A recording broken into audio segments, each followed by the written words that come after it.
नमस्ते, अभिवादन, अभिनंदन मित्रों।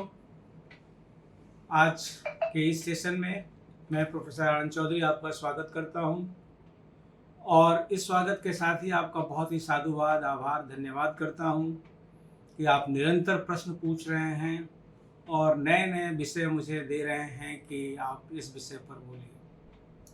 कल एक हमारे सहयोगी ने प्रश्न पूछा है कि आप अभी विज्ञापन वाली बात कर रहे थे आयुर्वेदिक औषधियों के विक्रय की। तो उनका सुझाव था कि जब एडवर्टीजमेंट्स इस तरीके से आएंगे तो लोग दवा की दुकान पर, परचून की दुकान पर लोग उन दवा को खरीदने जाएंगे ही। मेरे मित्र, मैं इस विषय पर आपसे अवश्य चर्चा करूंगा, आप सबसे करूंगा, लेकिन किसी दूसरे सेशन में। आज मैं आपको एक जानकारी देना चाह रहा हूं और वो ये है कि क्यों हम लोगों को बराबर का दर्जा समाज, सरकार और संस्थाओं में नहीं है। क्यों आयुर्वेदीय शिक्षकों, आयुर्वेदीय चिकित्सकों और आयुर्वेदीय छात्रों को भी एक दोयम दर्जे के दृष्टिकोण से क्यों देखा जाता है? आप निश्चित रूप से इस प्रश्न पर विचार करिए कि ऐसा क्यों हुआ। एक समय था, ज्यादा दूर नहीं, 300-350 साल पहले, ब्रिटिशर्स के आने के पहले, जब आप ही राज्य वैद्य हुआ करते थे। एक पद प्रत्येक राजा के दरबार में एक राज्य वैद्य का हुआ करता था। आप ही उस समाज में, उस गांव में, उस कस्बे में के सबसे सम्मानित व्यक्तियों में से एक हुआ करते थे और पूरा ग्राम समाज आपसे चिकित्सा ही नहीं लेता था, बल्कि अपनी समस्याओं के निराकरण के लिए ही होता था।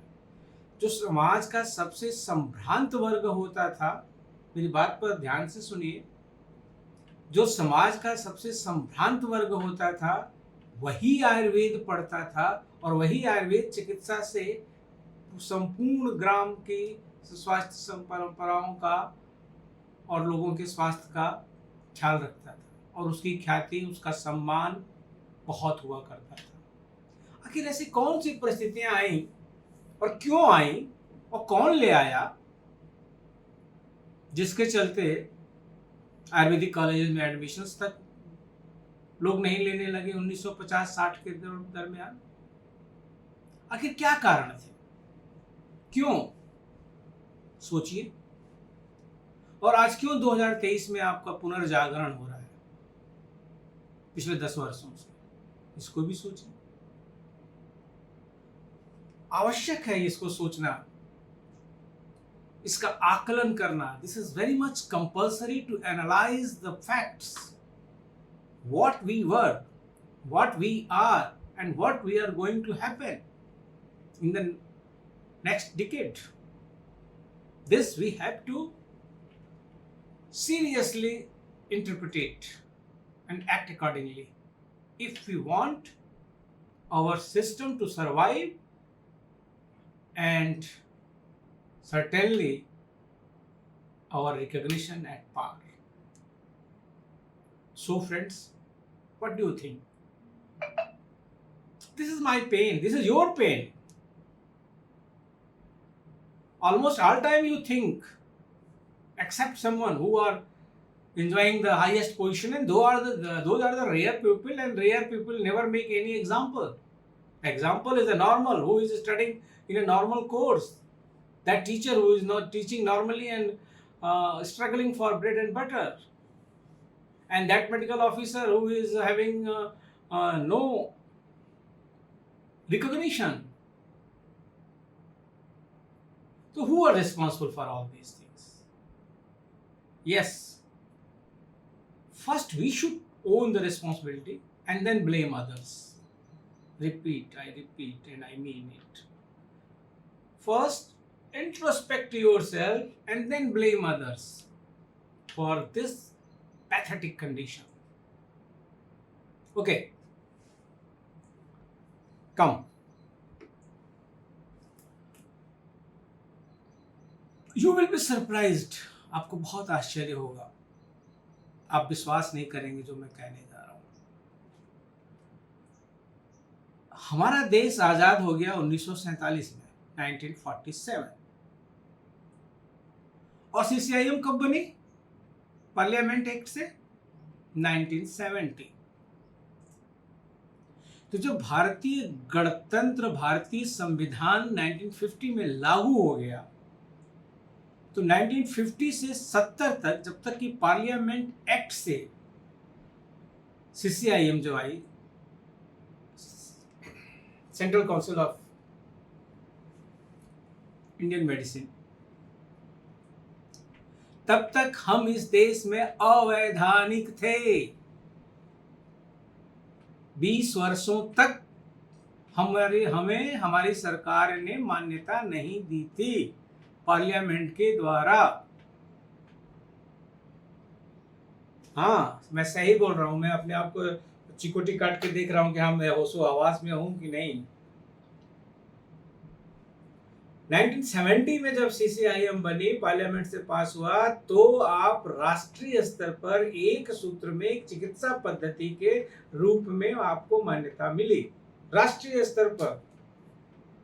इसके पहले आपके डिफरेंट बोर्ड्स थे, जो कहीं राज्य सरकार के अनुदान से, कहीं स्वयंसेवी संस्थाओं से, कहीं किसी रूप में वो आपका परीक्षा लेते थे, आपको डिग्री देते थे और तरह तरीके की डिग्रियां देते थे, और उनके तरह तरीके के प्रवेश के मानक थे, और तरह तरह के लोग वहां पढ़ते थे और वो तरह तरह की प्रैक्टिस करते थे। तब बताइए, जब आप में एक रूपता ही नहीं थी, जब आपके पाठ्यक्रमों में एक रूपता नहीं थी, आपकी विशेषज्ञता में एक औसत एक रूपता नहीं थी, तो आपका यही हाल होना चाहिए ना जो हुआ था।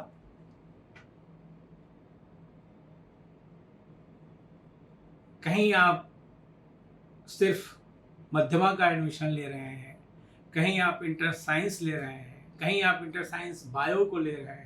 ये इतने सारे प्रयोग सिर्फ आयुर्वेद के साथ ही क्यों होते रहे?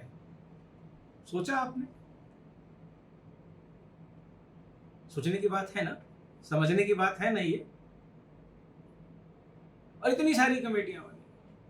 मैं आज आपको बताऊं तो हम सभी आयुर्वेदज्ञों को, 3-4 व्यक्तियों को रोज प्रातः उठ करके नमस्कार करना चाहिए, उनसे आशीर्वाद मांगना चाहिए। ये 1970 में भी आपकी सीसीआईएम नहीं बनती। इसका श्रेय जाता है मात्र 2 व्यक्तियों को। उनके लिए आप जो भी उपाधि पदवी दें कम पड़ेगी। राज्यसभा के सदस्य पंडित शिव शर्मा जी मुंबई से, और दूसरे उड़ीसा से लोकसभा के सदस्य गुंजन से पंडित अनंत नारायण शर्मा जी। इन 2 महाविद्वानों ने, इन 2 वैद्यों ने लोकसभा और राज्यसभा की सदस्यता, हम लोगों का सौभाग्य एक था कि ये लोग एक साथ संसद में थे, और ये इन लोगों की देन है कि सीसीआईएम का एक्ट पास हुआ और हम वैधानिक रूप से भारत की एक चिकित्सा पद्धति बने। आइए जरा दूसरी तरफ चलें, जिनसे हम अक्सर तुलना करते हैं। उनका जन्म भारत में अंग्रेजों के आने के साथ हुआ, एलोपैथ। और जब अंग्रेजों ने मेडिकल कॉलेज खोले, उसी समय उन्होंने इंडियन मेडिकल काउंसिल बना दी। और इंडियन मेडिकल काउंसिल कब बन गई? जरा अंदाजा लगाइए तो 1933 में। आप कब बने? 1970 में। देश आपका, चिकित्सा पद्धति आपकी। वहीं एलोपैथी के लिए बिल पास हो गया पार्लियामेंट में, ब्रिटिश पार्लियामेंट में 1933 में। हमारे लिए इंडिपेंडेंट पार्लियामेंट में हुआ 1970 में। ये सोच का अंतर है। और आज एक मुझे कटु बात भी आपसे कहनी होगी, क्योंकि मैं तो सत्य बोलना ही है मुझे ना। 1920, 1940 के लाहौर और पूना के कांग्रेस के अधिवेशन में जो हर साल हुआ करते थे, या घोषणा की गई थी कि स्वतंत्रता के बाद आयुर्वेद इस देश की राष्ट्रीय चिकित्सा पद्धति होगी। Ayurveda will be the national system of medicine after the independence. They have passed the resolution in the 1920 and the 1940. But why they forgotten after 1947, and this took 1970 to create a legalized body for the to regulate the education and the practice and the all other things related with the Ayurveda. Congress government 1950 to 1970, 20 years, long time. If those two persons, Pandit Shiv Sharma ji and Pandit Anant Narayan Sharma ji, not be member of the parliament, certainly ACCIM is not there even at that time. बताइए क्या कहेंगे हम अपने आप को?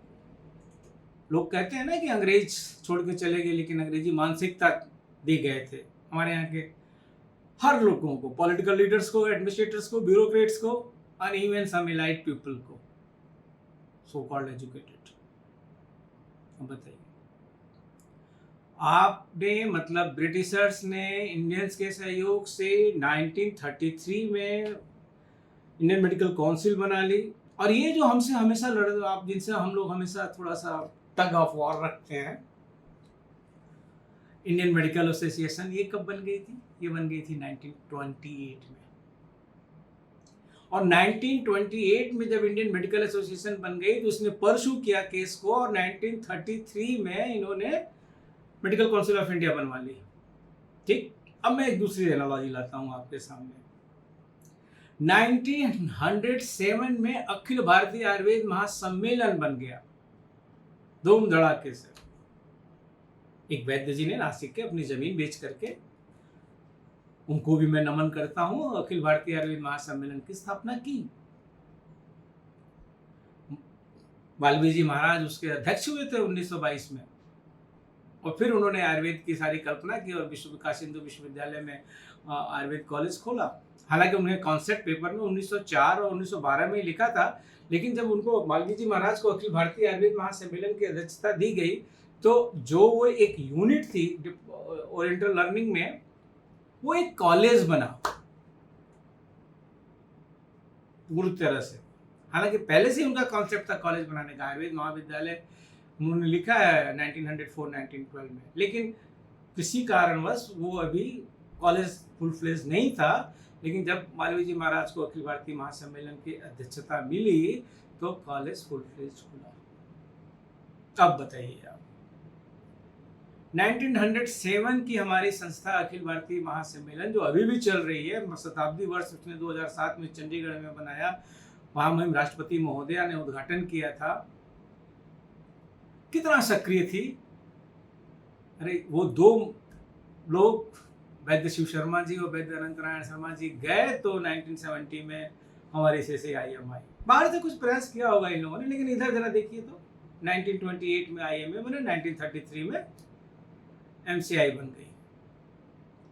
फिर उनका वो बोर्ड बन गया जो एग्जामिनेशन DNB कहलाता है। 1975 में हमारा भी एग्जाम वगैरह होता था, निखिल आरती आयुर्वेद विद्यापीठ लिया करती थी, लेकिन वो इस तरीके से काम करना शुरू की कि गवर्नमेंट को बैन करना पड़ा। DNB सुपर स्पेशलाइज्ड और परफेक्ट होती चली जा रही है, उसका स्टेटस हो गया है, वो MD के बराबर का माना जाता है। DNB जो है वो इतनी स्ट्रिक्ट है। और मुझे ये कहना पड़ेगा कि निखिल आरती आयुर्वेद विद्यापीठ में लोगों ने इसको इतना रिजोल्यूशन किया, कहा कि नहीं हम हाई स्कूल पास को भी एडमिशन देंगे। अरे तो हम लोगों की तो समानता का अधिकार ही खत्म हो जाता है जब वो हाई स्कूल पास को एडमिशन देने लगे थे। खैर उसको रोका गया, बहुत उस पर ऊपर बातचीत हुई, उसके बहुत सारे कारण हैं ऐसा लोग क्यों हाई स्कूल पर ला रहे थे। क्योंकि जब CPMT हो गई, कंपटीशन से हम लोग आने लगे, तो बहुत सारे पुश्तैनी वैद्यों के लोग उन कंपटीशंस को क्वालिफाई नहीं कर पा रहे थे। तो उन्होंने कहा कि हम निखिल आयुर्वेद विद्यापीठ से हाई स्कूल से ही ऐसे ही BMS करा लेते हैं। लेकिन चलिए, सौभाग्य हम सब लोगों का कि नहीं, वो सब नहीं हुआ। अब आइए, तो हम बराबरी का दर्जा कब पाए? तो वो रहे काशी के निवासी आयुर्वेदज्ञ, जैसे कि प्रोफेसर यदुनंदन उपाध्याय जैसे अत्यंत प्रभावित। और वो जब यहाँ सांसद हुए रायबरेली से, प्रधानमंत्री इंदिरा गांधी को हरा करके, और जनता पार्टी की सरकार में जब वो स्वास्थ्य मंत्री बने केंद्रीय, तो ये उनकी देन है कि उन्होंने सबसे पहले कहा कि नहीं, हम बीएचयू के आयुर्वेद के प्रोफेसर से अपना इलाज कराए हैं, पंडित यदुनंदन उपाध्याय जी से, और उनको तनख्वाह कम क्यों मिलती है? क्योंकि उनसे कहा गया, उनको बताया गया कि हमारी ये स्थिति है, हमको कम वेतनमान मिलता है। शायद इनको 250 मिला करता था और उधर 350 मिला करता था। तो राजनारायण जी ने उसको एक रूपता ले आई, कहा नहीं, आयुर्वेद के लोगों को, आयुर्वेद के शिक्षकों को, आयुर्वेद के चिकित्सकों को बराबर वेतनमान मिलेगा। तो अब वो जो 2 नाम मैंने बताए, पंडित शिव शर्मा जी और पंडित अनंत नारायण शर्मा जी, तो अब यहाँ राजनारायण जी ऐसे तीसरे व्यक्ति हैं जिनकी ये सोच थी कि नहीं, इनको समान मिलना चाहिए, और उन्होंने समानता ले आ दी। लेकिन वो समानता आज भी अधूरी है। इनिशियल लेवल पर आप देखिए तो समानता हो जाती है, और कई जगह चिकित्सा अधिकारियों के, आयुर्वेद के शिक्षकों के कॉलेजेस में रीडर और प्रोफेसर पर समान वेतनमान नहीं है, चाहे वो उत्तर प्रदेश ही क्यों ना हो। तो समानता, और कहीं कहीं तो एंट्री लेवल पर भी समानता नहीं है। बहुत सारे ऐसे राज्य हैं जिनका पे स्केल आयुर्वेद के लोगों का एलोपैथी से कम है, और लोग इसको स्वीकार करके बैठे हैं। देखिए, बड़ी भारी विडंबना, मैं ऐसा नहीं कहता कि सभी लोग स्वीकार करके बैठे हैं। गुजरात के लोगों ने हाई कोर्ट में केस लड़ा, सुप्रीम कोर्ट तक केस लड़ा, और बहुत, इससे बड़ी विडंबना नहीं हो सकती है कि गुजरात सरकार ने जो तुलनात्मक दिया और एफिडेविट दिया, जिसमें कि सुप्रीम कोर्ट में हार हुई गुजरात के चिकित्सा अधिकारियों की कि नहीं, आपको बराबर वेतनमान नहीं मिलेगा। उसमें जो कंपैरेटिव लिस्ट है उस पर फिर कभी एक पूरा सेशन हो सकता है, और मैं करूँगा, हाँ मैं करूँगा। उसमें तो एक जगह लाइन में लिखा था कि आयुर्वेद के लोग जलसा करते हैं और ये लोग ओटी इमरजेंसी करते हैं। ऐसे ऐसे कंपैरिजन वो सरकार के द्वारा वो एफिडेविट दी जा रही है, वो भी गुजरात सरकार के द्वारा एफिडेविट दी जा रही है। ये चिंतनीय है। यानी चलिए आगे बढ़ते हैं। अब तो ये समानता का अधिकार की लड़ाई जो अभी चल रही है अधूरी है। बहुत सारे राज्यों में, बहुत सारे राज्य के चिकित्सकों को, बहुत सारे राज्य के शिक्षकों को, ठीक है आप सीजीएचएस में बराबर पाते हैं केंद्र सरकार में, ठीक है हमको बीएचयू में एट पार मिलता है मॉडर्न मेडिसिन के, लेकिन अब यहाँ भी कुछ हो रहा है।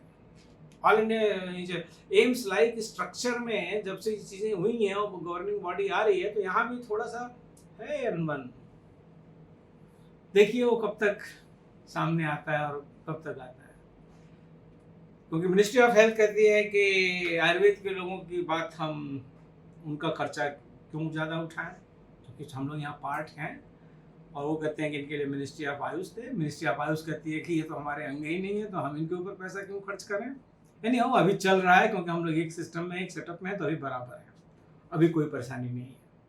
लेकिन इतना सौभाग्य अभी हर जगह नहीं है, बहुत काम करना है। और अगर मैं पद्म विभूषण बृहस्पति देव त्रिगुणा जी का नाम न लूं तो स्वयं के साथ अन्याय करूंगा। उन्होंने जो पॉलिटिकली कंट्रीब्यूट किया, जो संस्थाएं बनवाई, जो समानता का अधिकार दिया अपने व्यक्तिगत प्रभाव से, प्रधानमंत्री पीवी नरसिम्हा राव के ऊपर तो उन्होंने डिपार्टमेंट बनवाया, उन्होंने और भी संस्थाएं बनवाई। तो राजनीति तो बहुत महत्वपूर्ण होती है, और राजनीति के व्यक्तिगत प्रभाव ही ये सब क्रियान्वयन और चीजें कराते हैं। अगर राजनारायण जी का व्यक्तिगत प्रभाव नहीं होता के ऊपर, पंडित यदुनंदन उपाध्याय जी का, प्रोफेसर यदुनंदन उपाध्याय जी का, तो राजनारायण जी शायद इस काम को नहीं करते कि नहीं सबको समान मिलना चाहिए। अगर पीवी नरसिम्हा राव जी के ऊपर पद्म विभूषण बृहस्पति देव त्रिगुणा जी का व्यक्तिगत प्रभाव नहीं होता तो विभाग नहीं खुलता। अगर वैद्य भुवन चंद्र जोशी जी का व्यक्तिगत, वो तो मामा भांजे थे डॉक्टर मुरली मनोहर जोशी जी, और उन्होंने सीधे एक ही बात कही जब ये एचआरडी मिनिस्टर हुए 1990 में, कि जो हम लोगों ने सुना है कि भांजे बीएचयू में मेरा आयुर्वेदिक कॉलेज खुलवा दे, उडप्पा ने बंद कर दिया था। बस 40 साल के बाद जो यूजी का कोर्स था, जो 1927 से चल रहा था, जो 1960 में बंद हो गया था, एक मात्र वैद्य भुवन चंद जोशी जी के कहने पर डॉक्टर मुरली मनोहर जोशी जी ने उसको शुरू करा दिया 2000 में, और उसमें वैद्य देवेंद्र त्रिगुणा जी की बहुत बड़ी भूमिका थी। तो मैं ये कहना चाहता हूं आपके बीच में कि अगर आपको एलोपैथ के समकक्ष वेतन चाहिए, एलोपैथ के चिकित्सक वर्ग में, शिक्षक वर्ग में, छात्र वर्ग में स्टाइपेंड चाहिए, तो आपको उन्हीं के अनुरूप अपना स्तर बनाना होगा, उन्हीं की तरीके से अपनी कार्य प्रणाली बनानी होगी, उन्हीं के तरीके से योजनाओं में सम्मिलित होना होगा, राष्ट्रीय और राज्य स्तर की, उन्हीं के तरीके का डेडिकेशन होना चाहिए, उन्हीं के तरीके का आपका व्यक्तित्व होना चाहिए, उन्हीं के तरीके का आपका हाव भाव चाल सब उन्हीं के तरीके का होना चाहिए। तब आप बराबरी का दावा करिए, आप उतना अध्ययन करिए, उतना समय दीजिए, आप उतने पारंगत होइए। खाली ये कहने से कि नहीं हम भी एक चिकित्सा पद्धति हैं और हमको उनके बराबर वेतन चाहिए, छात्रवृत्ति चाहिए, ऐसा नहीं संभव होगा। आपका आउटपुट कितना है, आप क्या दे रहे हैं रिटर्न में समाज को। प्रोफेसर कहा करते थे कि एक दिन के लिए एक मेडिकल कॉलेज में स्ट्राइक हो जाए, शहर की जनता उमड़ जाती है। आयुर्वेद कॉलेज महीनों बंद रहते हैं, कोई जानता भी नहीं है कि आयुर्वेद कॉलेज में हड़ताल चल रही है। इस स्थिति को समझना होगा, इस स्थिति से जूझना होगा, अपनी महत्ता को स्थापित करना होगा। और एक मित्रों बात समझ लीजिए कि जब तक राजाश्रय नहीं मिलता है, राजाश्रय, तब तक किसी का भी विकास नहीं होता है। रोड नहीं बनती है, डैम नहीं बनता है, कारखाने नहीं लगते हैं किसी विशेष क्षेत्र में। जब तक कि गवर्नमेंट और राजाश्रय का मतलब आज की स्थिति में गवर्नमेंट है, तो राजाश्रय जब मिलता है तो ही किसी का विकास होता है। तो जहां जहां आयुर्वेद को राजाश्रय मिला है और इस समय केंद्रीय सरकार से निरंतर मिल रहा है, आयुर्वेद का विकास हो रहा है। मगर राज्य सरकारें उतना ही उत्साह नहीं दिखा रही हैं, भले ही वो उसी विशेष पार्टी की हों। तो उनके अंदर उत्साह क्यों नहीं आ रहा है। हम इस विषय पर कार्य करें और समानता। सबसे ज्यादा तो हमें चिंता केरल की होती है। कहा जाता है कि Kerala is the capital of Ayurveda. Yes it is, लेकिन केरल की सरकार का रवैया देखिए ना आयुर्वेद के चिकित्सकों के प्रति क्या है।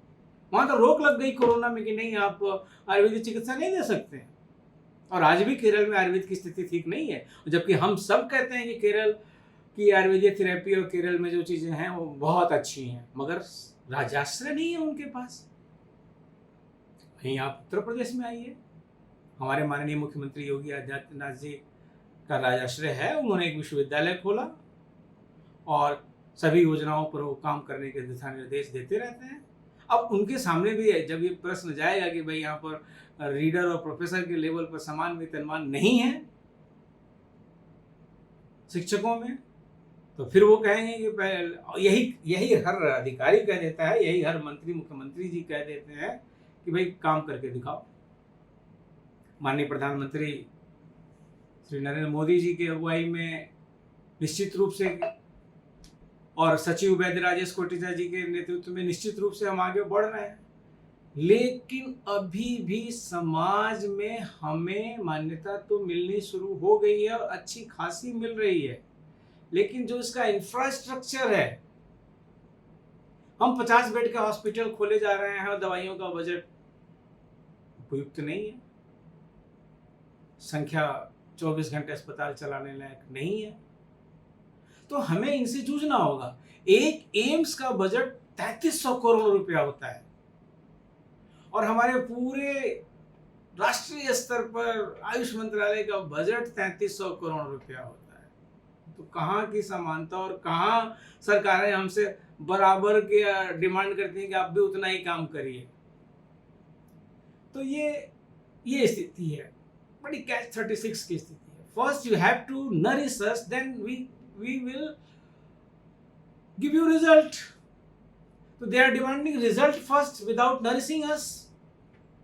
तो ये कहीं सोचना पड़ेगा हमारे नेतृत्व को कि हमें दोनों को एक साथ चलना होगा। आप हमें नरिश भी करिए, हम आपको रिजल्ट भी देंगे। तो आज के सेशन में मैं बस यही निवेदन कर रहा हूँ कि आप जागरूक होइए, क्योंकि अगर समाज में और शासन में इज्जत चाहिए तो बराबरी का दर्जा तो मिलना ही चाहिए, जो अभी है नहीं। और वो इसलिए नहीं हुआ, जब मैंने पहले शुरू में प्रश्न किए थे कि अंग्रेजों ने बहुत दबाया। ये भी स्थिति आई थी कि ऐसे भी राजाज्ञा निकली थी मद्रास रेजिडेंसी में कि जो आयुर्वेद की प्रैक्टिस करेगा उसको जेल में डाल दिया जाएगा। लेकिन अंग्रेजों के जाने के बाद जो ये भारतीय अंग्रेज राज्य किए, उन्होंने भी वही स्थिति रखी और आयुर्वेद को कुछ समझा नहीं। जबकि आयुर्वेद की पोटेंसी मुझे बताने की जरूरत नहीं, अंत में सभी लोग मान लेते हैं। और हम कहाँ पीछे रह गए? हम यहाँ पीछे रह गए कि हमारे कॉलेजेस में माहौल बिगड़ा। हमारे जब हम पढ़ रहे थे तो हमारे शिक्षक आके कहते थे कि भाई एमबीबीएस की तैयारी कर लो, तुम यहाँ के फंस गए हो। हरिद्वार में मुझे पश्चिम उत्तर प्रदेश की भाषा में बोला जाता था, अजय कहाँ फंस गए हो, आयुर्वेद करने आ गए, एमबीबीएस की तैयारी कर लो। सुना है मैंने। तो ये जो एक अब टीचर्स दूसरे हैं, अब कहते हैं कि हाँ बहुत आप लकी हैं कि आप आयुर्वेद पढ़ने आए हैं इस जमाने में। लेकिन 1986 और 87 में तो हमने यही सुना था अपने टीचर से, क्योंकि वो लोग थे जो कि आयुर्वेदिक कॉलेजेस बंद हो रहे थे और लोग जाते थे, कहते थे भैया हमारा आयुर्वेदिक कॉलेज चलाना है, कुछ ऐड मिलता है, आओ एडमिशन ले लो। तो वो पीढ़ी तो अब चली गई, अभी नई वाली पीढ़ी है और नई वाली पीढ़ी से बहुत उम्मीद है और ये बराबरी का दर्जा लेकर के रहेगी अपने कार्यों से, अपने पोटेंसी से। और निश्चित रूप से हमारी शुभकामना आपके साथ है। हम सब एक हैं और हमें अपने कार्य से, अपने इवैल्यूएशन से, अपने असेसमेंट से, अपने कंट्रीब्यूशन से, आइए हमको असेस करिए, आइए हमें इवैल्यूएट करिए और हम इस पर बराबर खरा उतरेंगे कि आप कहेंगे कि हाँ इन्हें भी यही सम्मान और वही वेतनमान मिलना चाहिए। सो आज के सेशन में इतना ही। अभी बहुत डिमांड आ रही है कि क्रॉस पैथी पर बोलूँगा, उस पर भी बोलूँगा। धीरे धीरे चल रहा हूँ, जैसे जैसे आप लोगों के प्रश्न आ रहे हैं वैसे वैसे आगे बढ़ रहे हैं। और बोलने में ये भी ध्यान रखना है कि मैं एक कर्मचारी हूँ किसी विश्वविद्यालय का। लेकिन चलिए कोई चिंता की बात नहीं है, विश्वविद्यालयों में ऑटोनॉमस है, वहाँ के शिक्षकों को ये अधिकार है कि वो सरकार की नीतियों की आलोचना कर सकते हैं जागरूकता के लिए। मैं उसी अधिकार का प्रयोग करता हूँ। धन्यवाद, नमस्कार, अभिनंदन, अभिवादन, आपके प्रश्नों की प्रतीक्षा। Thank you.